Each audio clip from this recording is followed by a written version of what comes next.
Welcome everyone to Evergreen State Wine Adventures. I'm Cindy Lemos. Today we'll be taking you on a journey throughout the Puget Sound region to visit some of Washington State's most exotic boutique wineries. First up, we head west to the Olympic Peninsula wine region.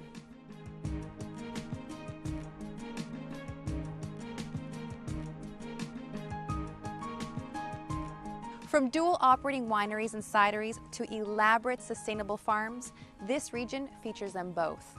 Let's go meet the winemakers from the beautiful Olympic Peninsula wine region.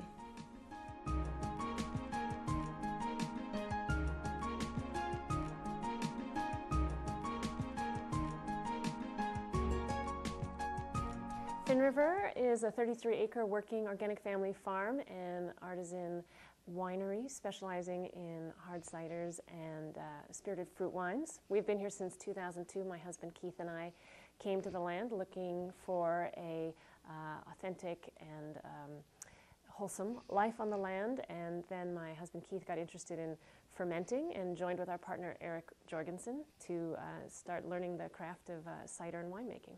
Our wines and ciders can be found at a variety of different places. We welcome people here to the tasting room throughout the season, and we're featured at some local restaurants around the peninsula, also at many markets and farmers markets in Puget Sound. What makes Fin River unique are a few things. We have a strong commitment to pursuing sustainable agriculture and sustainable business. So we have a working wind generator creating renewable energy. We have a salmon restoration on our creek. We grow all of our fruit here organically, and we're working hard to have the most gentle impact on the land here as we can. We are located in great proximity to Port Townsend, which is a wonderful arts community.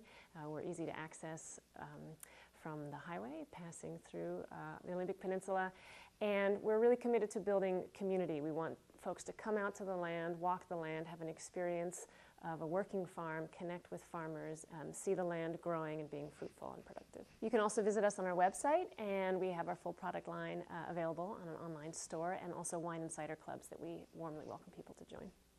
Well, I'm one of two wine and cider makers here at Fin River, and really what makes our winery and cidery unique is that everything is based in our apples. We started out as a cidery, and as we started making ciders, we started thinking about what other things we could do with apples, and that led us to distilling and what kinds of products we could make on the wine side of things, because we knew that people would be interested in that.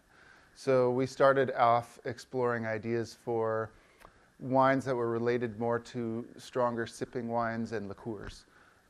We made a spirited apple wine, which was inspired really by a port. So we imitated the process of making a port wine by fermenting our apples and then fermenting more to bring the alcohol level up higher to about a table wine, and then fortifying with this custom distilled apple brandy. And so done in the same style as a port, we've now got a really wonderful sipping late in the evening kind of a wine that we really think people will enjoy. Once we discovered what we could do with this apple brandy that had been custom distilled for us, we started exploring other options and other fruits. So along the lines of a liqueur, we've taken some of our, taken some wines. We've used black currant, and we've used pear and blueberry.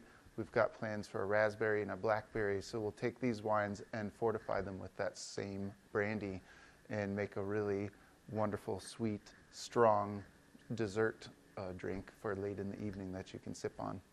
So that's where our wines are going. We've also been exploring a spirited pear wine, which will be similar to the spirited apple wine.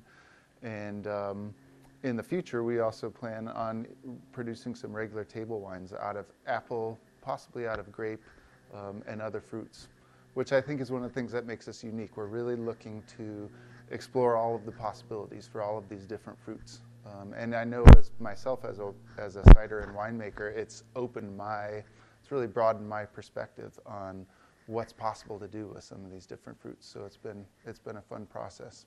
On the production side, we really, I think as Christy mentioned, we work to be a sustainable operation, and we're really focused on building local economy. And so we're very careful about how we source our fruit.